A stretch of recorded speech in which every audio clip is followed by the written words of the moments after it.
Hey, what's up, everybody, and Happy New Year. We're going to get started real quick with this Q&A. As you can see, I'm doing a tub and a countertop, and they really destroyed this thing.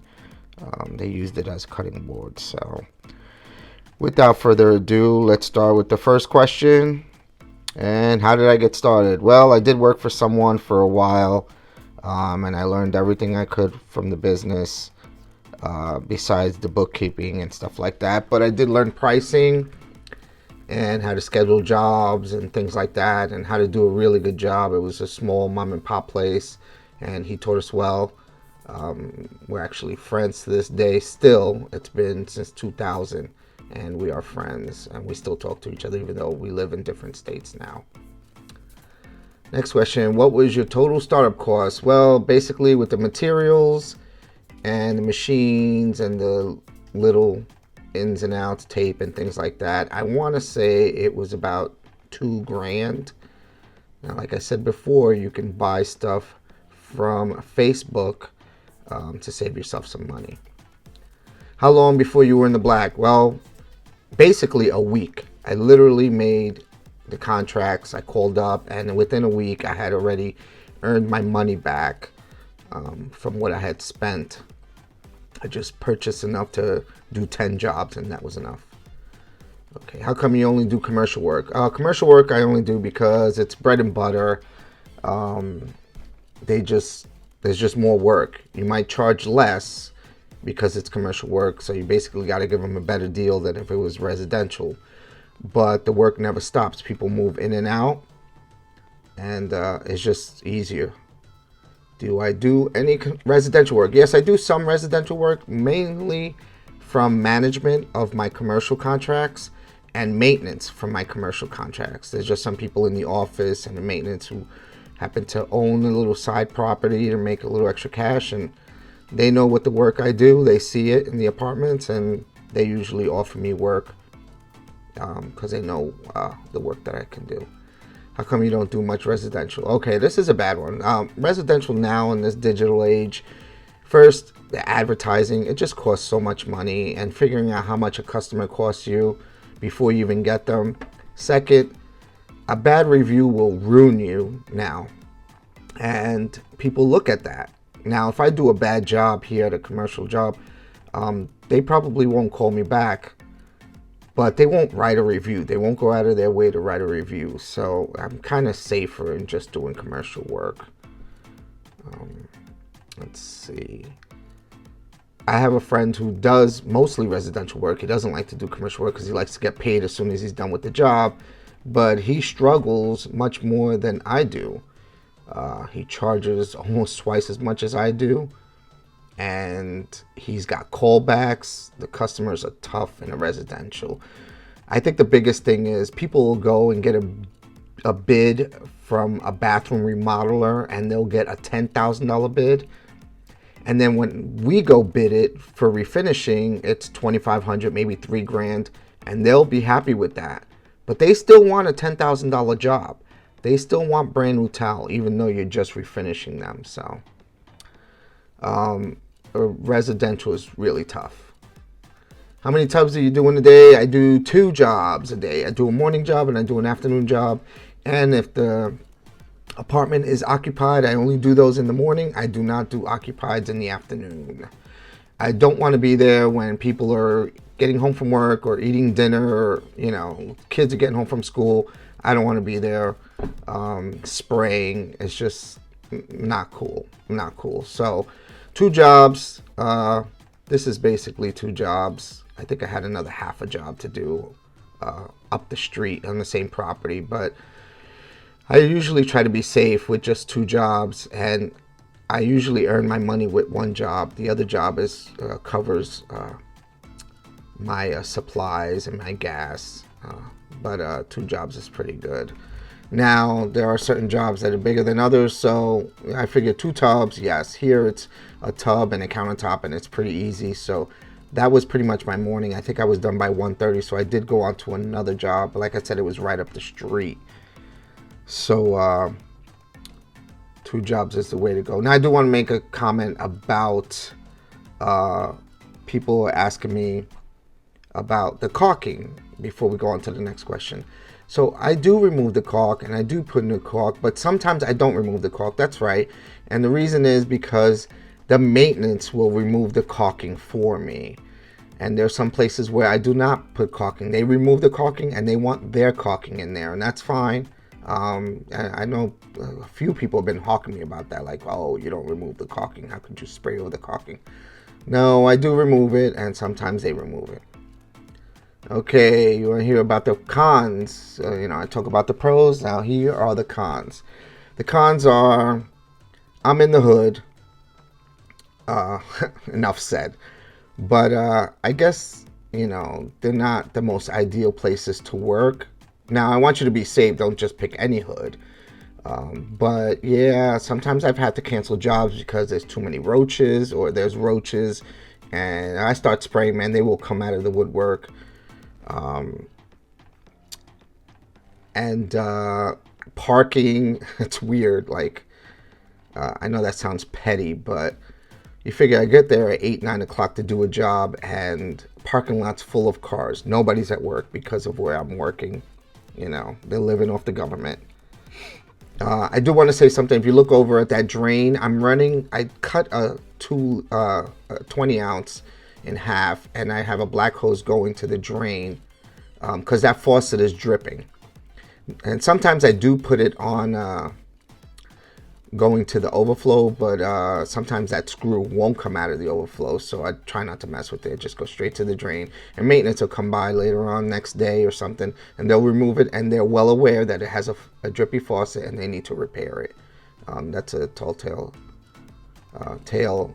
Lets them know real quick, oh, the reason why he has this, we have a drippy faucet, we need to fix it, and it's just a little something in that handle that just gets weak. Or sometimes they change out the whole thing. So another thing I wanted to mention about what I charge. Some people complain about, I don't mean to answer the trolls, but I do want to say something about what I charge. What I charge is going to be different than what you charge. And I've had people, writing constantly about how no way you could charge that much. We could only charge this much. And it's kind of ridiculous. Because where you live is different than where I live. There's no way, if we were in New York, yeah, you're going to pay $2,000-$3,000 for a studio apartment. You're not going to pay that much for a studio apartment in Idaho. Same goes with this, same goes with anything else. So for those who say there's no way you could charge, you're wrong. You're wrong. I'm sorry. The problem with where you live, maybe you have too many refinishers, and that's why you could only charge so much. So yes, supply and demand can affect it. If you go online and you look up tub refinishing through the map, and you see from where you live how many refinish there are, if you got 30 tub refinishing companies within a 5 to 10 mile radius, this is not the business for you to do, Or maybe just not do tub refinishing, just do kitchen counters, and that's it. Just be the master at refinishing kitchen countertops. But as far as the price, yeah, that's why I charge what I charge. It's supply and demand. There aren't that many people.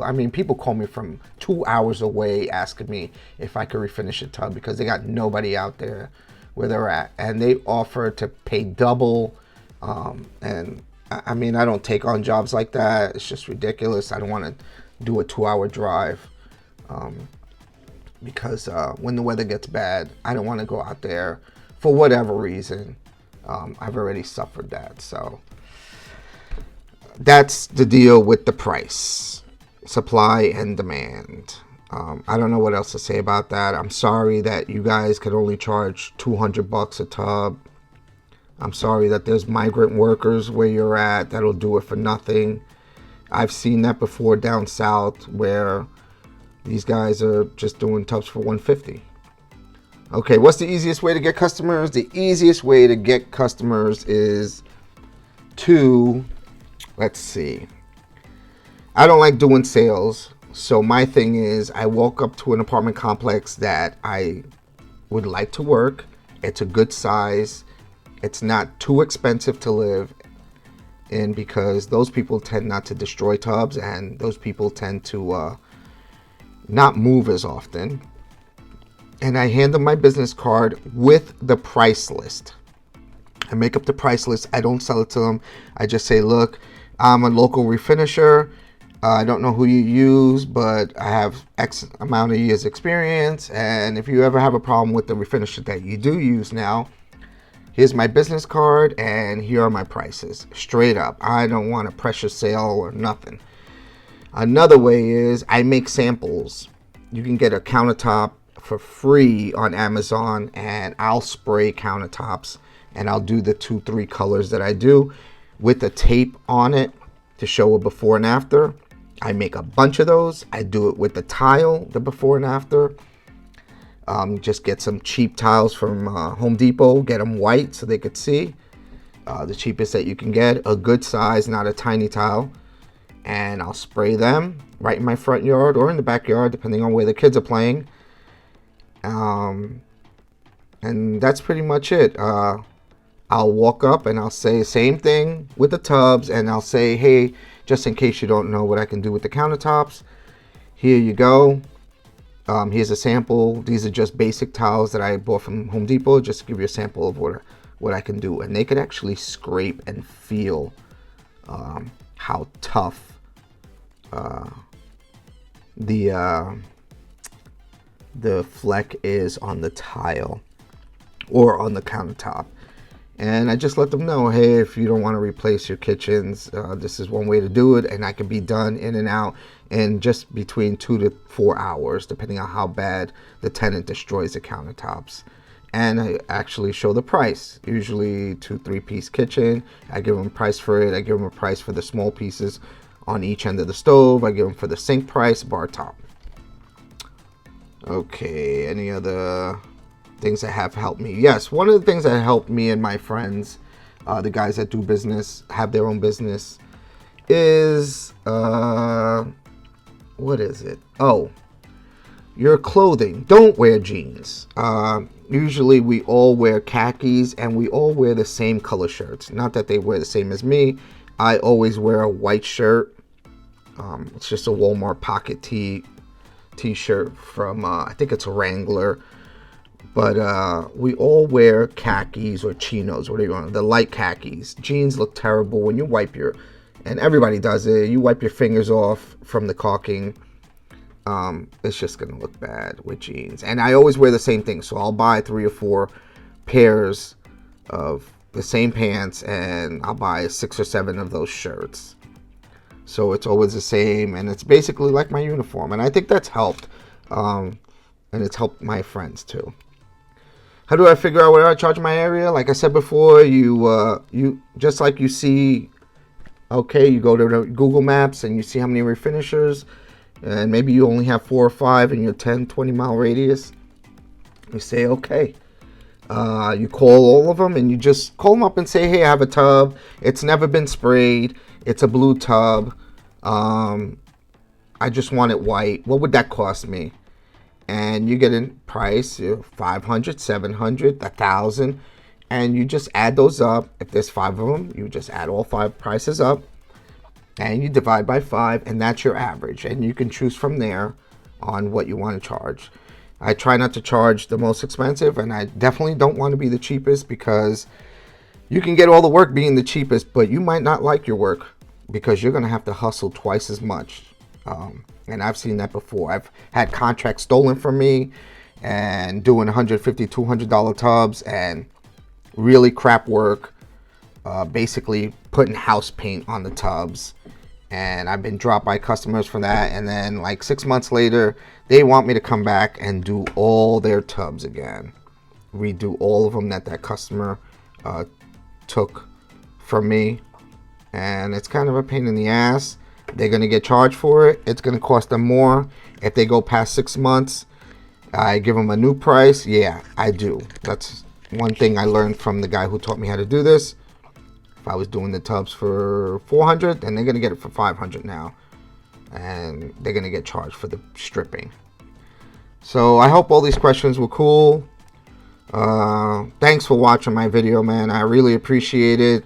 If you have any other questions, just lay them on there. Maybe I'll make another video Q&A. I think my next video is going to be troubleshooting problem spots on the tubs and repairs and things like that. But other than that, come back.